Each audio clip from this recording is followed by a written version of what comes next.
pertidaksamaan linier. Kita masuk poin 1.3, di mana 1.1 kita bicara tentang persamaan linier, kemudian 1.2 kita bicara tentang persamaan linier dalam tanda mutlak. Nah, sekarang kita akan membicarakan tentang pertidaksamaan linier satu variabel, atau kita singkat dengan PTLSV. 1.3.1 kita akan membahas dahulu tentang ketidaksamaan dan pertidaksamaan. Nah, dalam hal ini kita akan membahas tentang kalimat terbuka. Apa itu kalimat terbuka? Yaitu kalimat yang nilai kebenarannya belum dapat dipastikan secara langsung. Jadi harus dicari dahulu. Oke, lalu kalimat tertutup itu kalimat yang nilai kebenarannya dapat dipastikan secara langsung. Misalnya, 3 lebih kecil daripada 5, itu sudah pasti.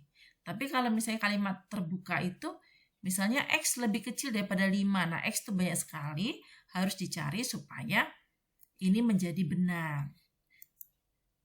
Pertidaksamaan itu pengertiannya adalah kalimat terbuka yang menggunakan tanda ketidaksamaan.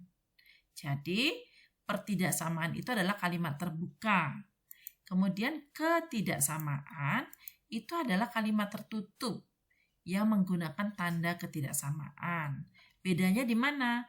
Pertidaksamaan berarti kita akan menggunakan variabel. Contohnya misalnya X tambah 5 lebih kecil 2. Nah, kita akan mencari nilai X-nya. Kalau di ketidaksamaan, itu kalimat tertutup yang menggunakan tanda ketidaksamaan. Berarti 2 lebih kecil daripada 5. Nah, itu adalah ketidaksamaan. Ini sudah pasti. Nah, kalau kalimat di pertidaksamaan itu adalah kalimat terbuka. Berarti kita harus mencari. Selanjutnya, tanda ketidaksamaan. Tanda ketidaksamaan kita sudah kenal waktu SD, kita sudah mulai diajari tentang ini. Ini adalah tanda kurang dari atau lebih kecil dari. Kemudian ini kurang dari atau sama dengan. Kurang dari atau sama dengan. Kemudian ini lebih dari, kemudian lebih dari atau sama dengan.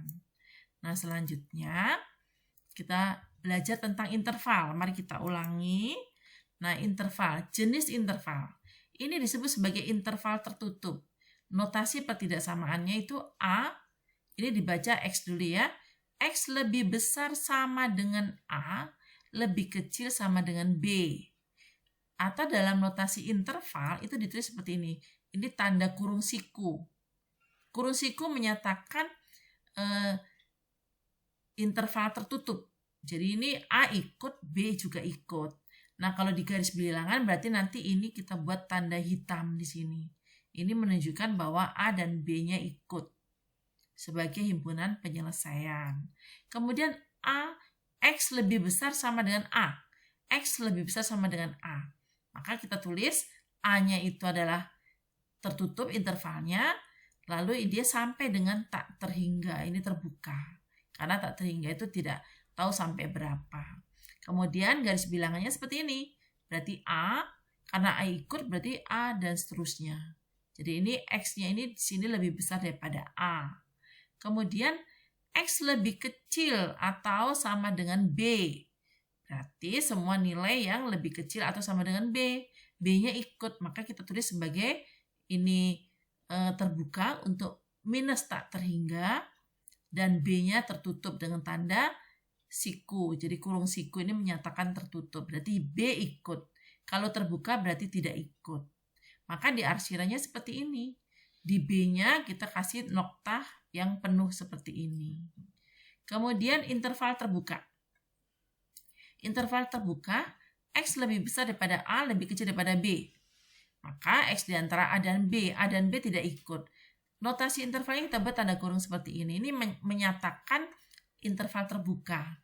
Berarti di grafiknya nanti atau garis bilangannya ini kita buat berlubang seperti ini. Berarti A dan B tidak ikut. X lebih besar daripada A. Berarti kita buat A-nya juga ini terbuka. Interval terbuka, tak hingganya juga terbuka. Berarti ini besar sekali. Dan A tidak ikut di garis bilangannya ini. Kemudian interval setengah terbuka, berarti kombinasi ya. X lebih besar A lebih kecil sama dengan B. Berarti tertutup di B intervalnya. Maka B ikut, A tidak ikut. Tetapi X-nya itu di antara A dan B. Tapi B-nya ikut ya. Kemudian intervalnya notasinya itu A. Jadi A interval terbuka, B-nya kurung siku. Nah ini terbalik juga. X lebih besar sama dengan A. X lebih kecil B. Maka ini A-nya tertutup, yaitu kurung siku. B-nya ini kurung terbuka. Berarti B tidak ikut, A-nya ikut. Maka di garis bilangannya ini kita hitamkan. Noktahnya ini penuh. Kemudian B-nya ini terbuka. Seperti ini. Lalu garis lurus. Jadi garis lurus semua bilangan real. Jadi ini berlaku untuk semua bilangan real. Kita tuliskan sebagai minus tak terhingga, interval terbuka, dan tak terhingga interval terbuka juga di sini. Karena ini garis bilangan berarti semua bilangan real, gitu ya. Nah, inilah interval bilangan di mana kita sudah tahu jenis intervalnya, notasi pertidaksamaannya, notasi intervalnya, dan garis bilangan. Contoh, gambar berikut menunjukkan pertidaksamaan dan daerah yang diarsir menunjukkan daerah yang memenuhi pertidaksamaan. Misalnya X lebih besar 3. Nah ini kalimat terbuka tadi. X-nya harus kita cari. Kita bisa gambarkan juga pada garis bilangan. Karena ini lebih besar berarti interval terbuka. Berarti ini tidak ikut 3. Lalu ini sebelah kanannya 3. Karena lebih besar daripada 3 ya. X lebih kecil daripada 3. Berarti ini 3-nya tidak ikut. Kita kasih lubang di sini. Ke sebelah kiri dari 3. Kemudian yang C, X lebih besar daripada 2, lebih kecil sama dengan 4. Berarti X-nya itu di antara 2 dan 4, tapi 2-nya tidak ikut.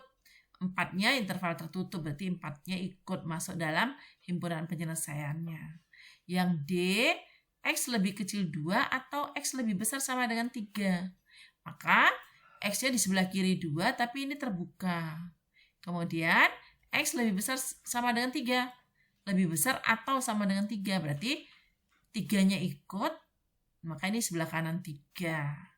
Seperti ini. Maka kita sudah bisa mengerti dan bisa berlatih untuk soal berikutnya.